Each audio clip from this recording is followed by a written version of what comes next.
This one, structure programming language.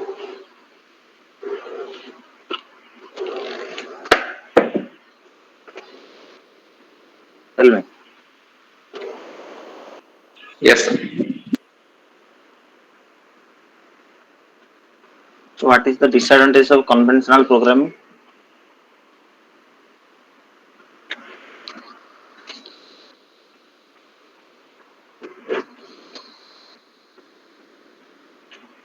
Large size programs divided into number of subprograms. Okay.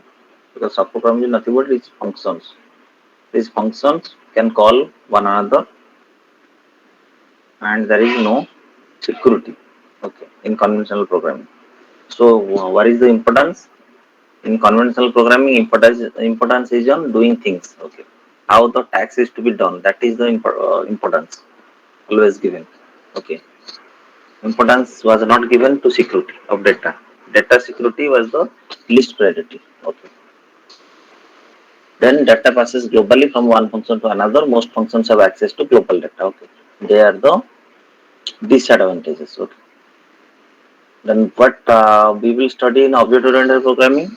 There one chapter: data abstraction, encapsulation, inheritance, polymorphism, dynamic binding, message passing, reusability, delegation, genericity. Okay, this thing we will study in C++. Okay.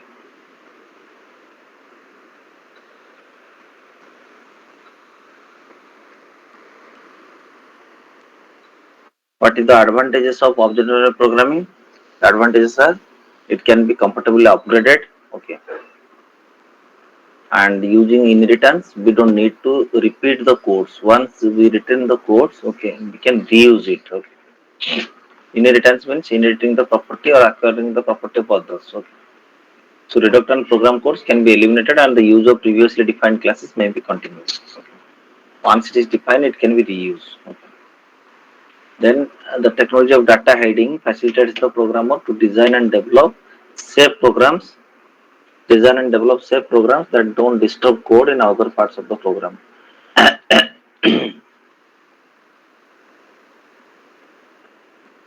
So data hiding concept is there. We can hide the private data. Okay. Then the encapsulation feature provided by OOP language allows program to define the class with many functions and characteristics, and only few functions are exposed to the user. Okay. If we are making it private, then it is not exposed to outside. Okay. It is not exposed to outside. So exposure of functions is restricted. Okay. So the functions those are public or defined in public or declared inside public section of the class, that is only exposed to the user. All other functions or data members they are hidden. We will discuss. Okay. Then it can be reused. Then examples of object-oriented languages. What are the examples of object-oriented languages? One is C++. Okay, which we are studying right now. Then Smalltalk, Charm++, Java. Okay, and nowadays a very popular language is everyone, all of us studying, that is Python. Okay, Python. That is also an object-oriented programming language. Is that okay? Sachin, Yes, why aren't yes, we sir. studying Python here? Hmm? So why aren't we studying Python here? Why? Why aren't we studying Python here? Why are we continuing C++? We are not studying Python now. We are studying C++. Yes. Why? Why? Yes. This is the base of object-oriented programming. Now, object-oriented programming that started with C++, because you have learned already C programming language. Okay, and C++ is only the introduction of objects. Okay, that's why it will be easy for you. And C++ is a see Python when Python is developed very recently. Okay, Java is developed very recently. Okay, like last day, but initially it was after C it is C++ only. And C++ all all object-oriented programming concepts features that is there in C++. So it is the base of object-oriented programming languages. If you know C++, then you can able to know everything.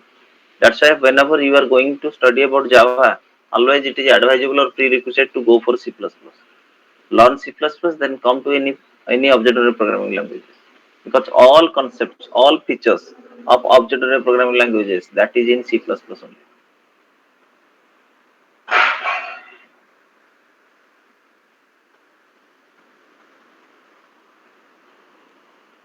Are you getting me? Yes, sir.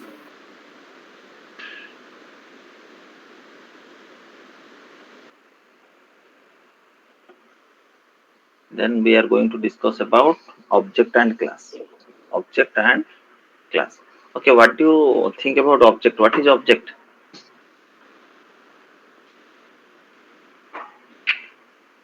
As a layman, what is object?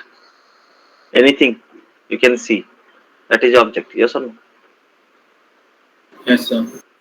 Anything. Whatever you are seeing, that is one object. Object. Okay. Here, in our object-oriented programming languages, what is object? Suppose if I say, we are many times we are telling na you are which class you are from. Okay, you may be telling you are from second year. Okay, the class is second year, or you may be telling it is CSE 15 or CSE 22. Okay, now why you are talking about like this, telling about like this? Okay, because in this class all students, okay, the number of students is having some common features. Yes or no? Might be same syllabus, same teacher. Yes or no? Or Yes, sir. everyone completed first year, so the features are common. Yes or no? Yes, sir. So if I say one class is fruit class. Okay, if a class is fruit, and what can be different types of fruit? Suppose apple, orange, mango, grapes. Okay, they are one type of fruit. Okay, then I can say apple is an object of mango class. Sorry, apple is an object of fruit class. Mango is an object of fruit class. Orange is an object of fruit class. Apple is an object of fruit class.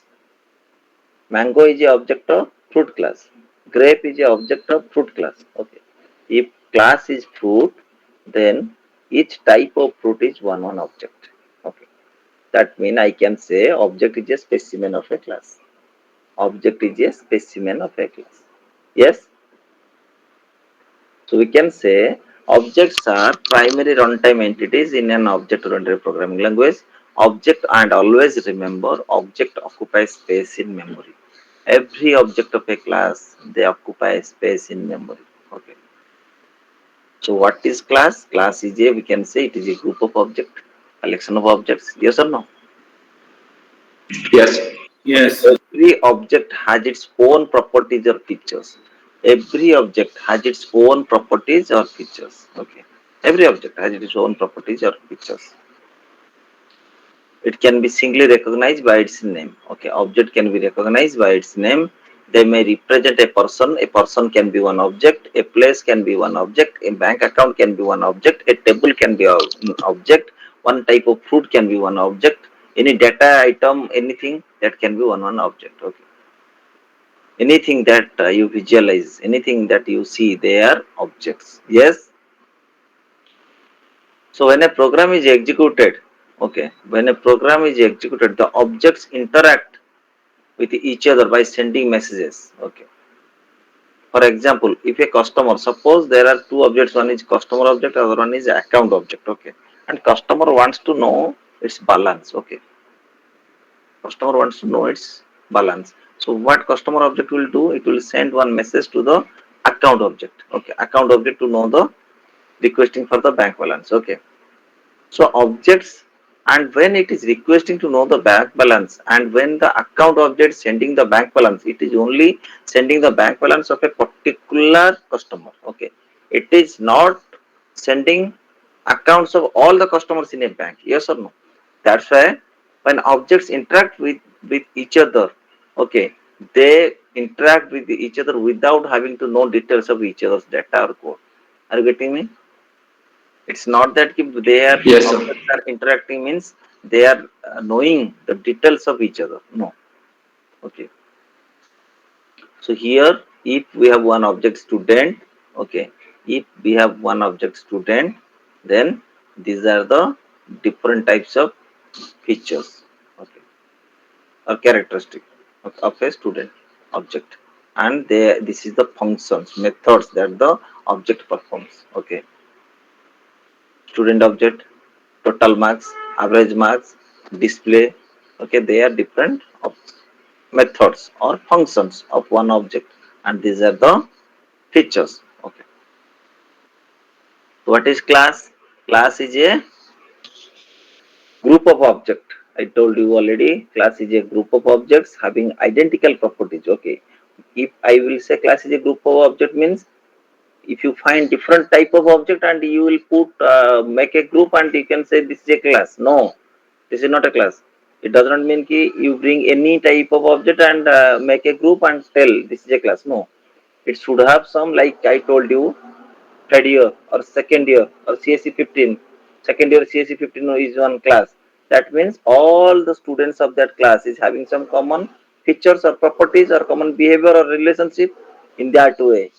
A class is a group of objects having identical properties, common behavior and shared relationship. Yes, identical properties, common behavior, and shared relationship. Are you getting me? Yes, sir. Yes, sir. Yes, sir. So we can say objects are nothing but variables of type class. Objects are nothing but variables of type class. That means objects are class variables. So once a class has been declared, once we declared one class, the programmer can create a number of objects associated with that class. Programmer can create a number of objects associated with that class. Once we have created one class means we can create number of objects for that class. Okay, there is no restriction. Then suppose one class is car. What are the properties? Company, different companies car, model, different models of a class, color of class, capacity of a class, 3-seater, 5-seater, 7-seater, 9-seater. Okay, and what actions? Actions means functions of a car. Speed, what is the average speed? Okay, or what is the speed of a car? Brake. Okay, everything. They are the different functions. Okay, if computer is a class, then we can say what are the features, properties, brand of computer, price, monitor, resolution, hard disk, RAM size there, and actions are what is the processing speed, action, display, action, printing, action. Okay, in this way. So we can say class is a collection of objects of similar type. Class is a object collection of object of similar type.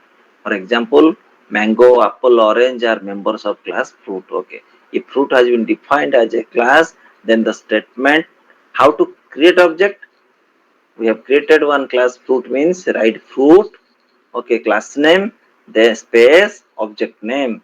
Now mango object is created for the class fruit. Are you getting me? In this way we can create object mango that belongs to class fruit. In this way we will create object for a class. Is that okay?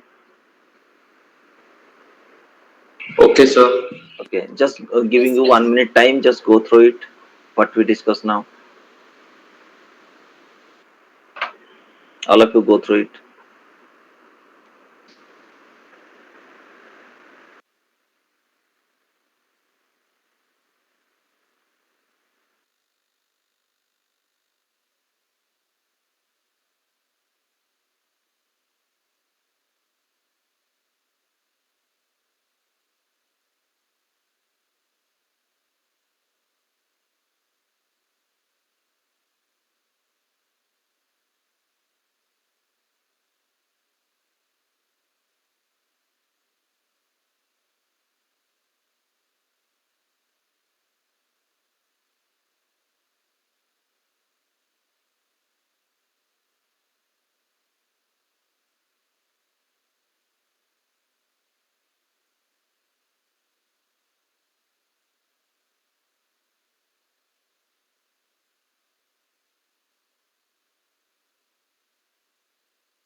Okay, have you gone through it?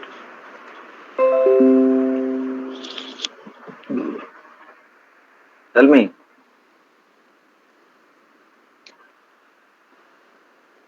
Hello. Yes. Yes, sir. Okay. Then C++ declarations. Okay.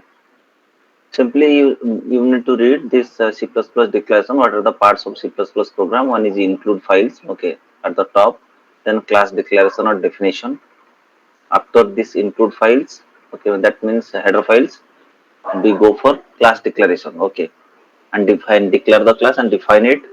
Then okay.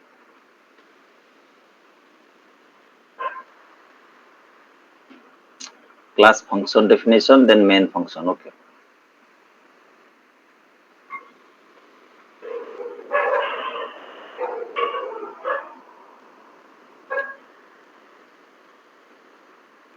So initially first header files, then class declaration definition, then whatever functions are there in the inside the class, they are defined outside the class. Okay, if we are defining the class outside, defining the function outside the class, then we will define it. Okay, we will go for definition, class definition, then main function. Okay, this is only written here.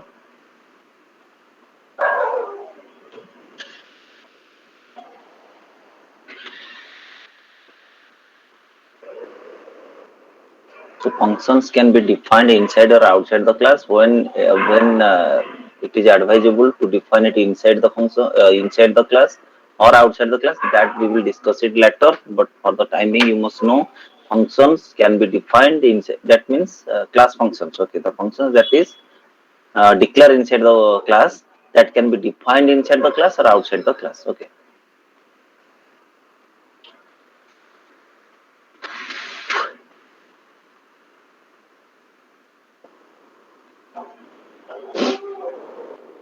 Simply you need to read. There is nothing here.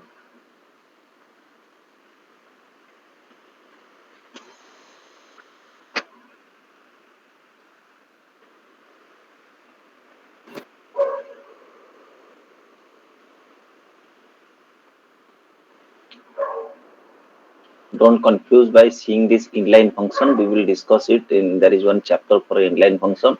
That means the class, the functions that is declared inside the class.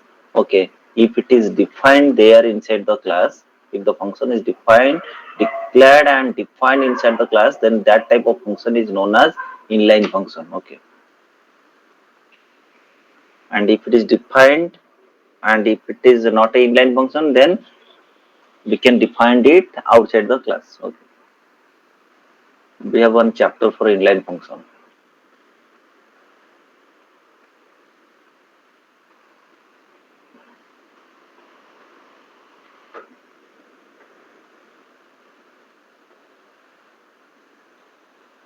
Then types of tokens. Okay, the C++ programs contain various components. The compiler identifies them as tokens. Okay, tokens are classified in the following types. What kind of tokens are? One is keyword, variables, operations. Okay, sorry, operators, constants, special characters. Yes. Keywords. Okay. Variables, operations, constants, special characters, operators. Okay, they are the different types of tokens. Okay, that is in C++. Here I'm giving you the nodes.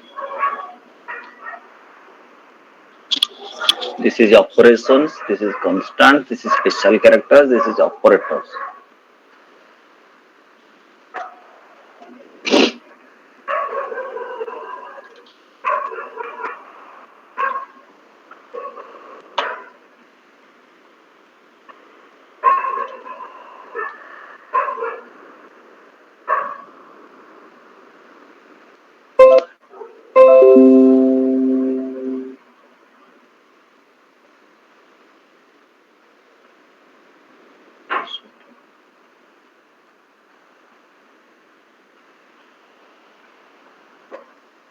Can you see the screen? Yes, sir. Okay. Keywords, variables, operators, constants, special characters. Operators written twice, na there. You omit that one. Okay. Keywords, variables, constants, special characters, operators. Okay. Types of tokens. Then it is one two lines. It is written how many keywords are there. How many keywords there in C? Tell me. C programming language. No idea, sir. Huh? Hello. 63. The 32. 32 in C. C++ 63. Okay. C++ 63. Okay. There are 63 keywords in C++. What are the keywords in C++? That is given. What is identifier? Identifier are names of variables, functions, and arrays. They are called as identifiers. Okay. Variables, functions, and arrays. They are user-defined names.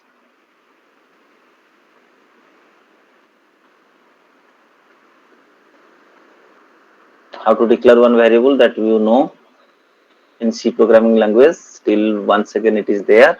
Simply you read. Okay, that's why I given the notes.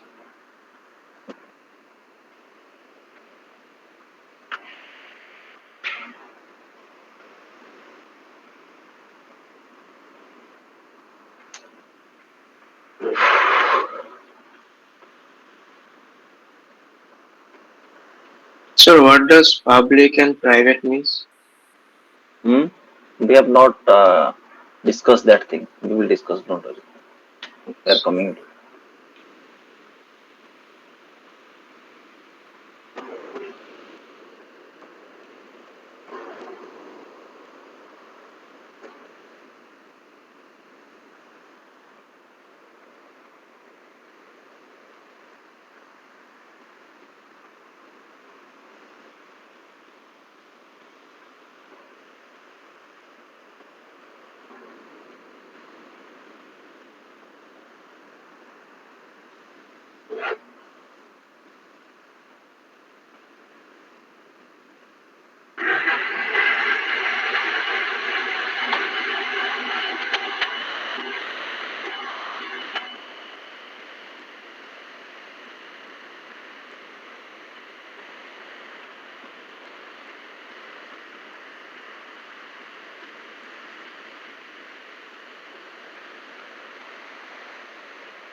Basically, how many types of data types in C you have studied?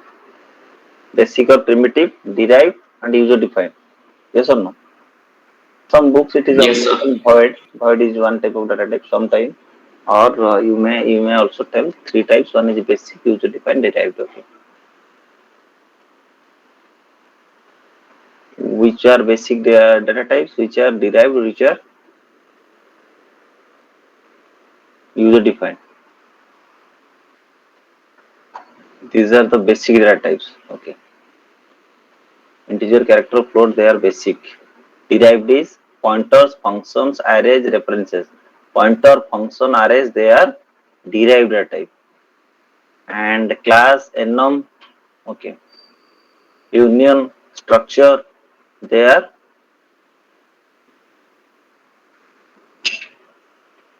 user Usually. defined type. User defined type. Yes. Yes, sir.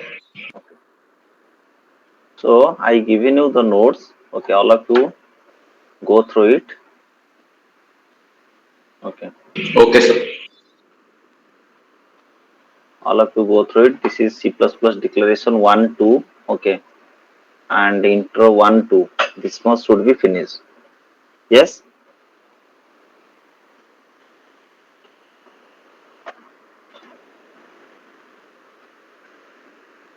Intro 1, 2.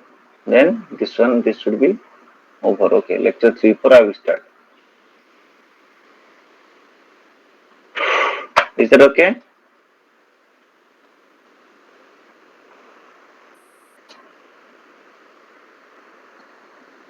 Simply you read. Okay, there is nothing there. If you find anything difficult, then you can ask me.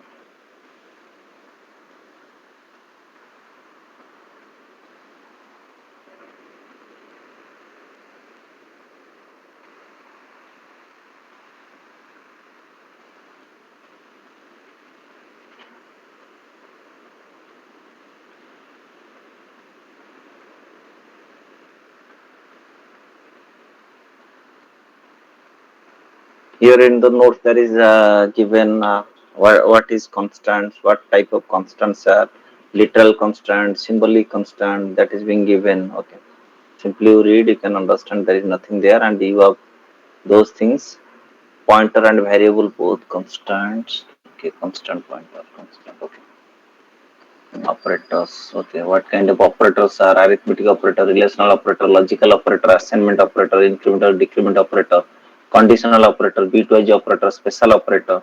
Okay, scope access operator. Do you know about scope access operator? No, sir. No, Scope, sir. scope Yes, sir. access operator, scope resolution operator. Resolution I use. Do you know? Yes, sir. We will discuss it. Can you see the screen? This is a colon. Yes. Are you able to see? Yes, sir. Yes, sir. This is called scope resolution operator. Okay. Sometimes it is also called scope access. But scope access means generally one single dot. Okay. That is called scope access. Okay. Many books it is given. Single dot is scope access. Then this one is scope resolution. Some books it is given. This one is scope access as well as scope of resolution. Yes. Getting?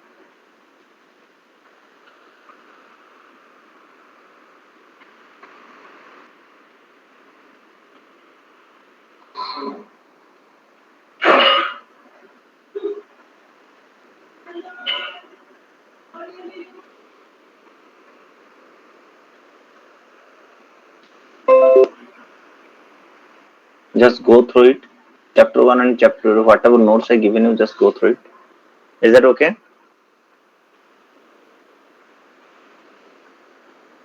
Yes? Yes, sir.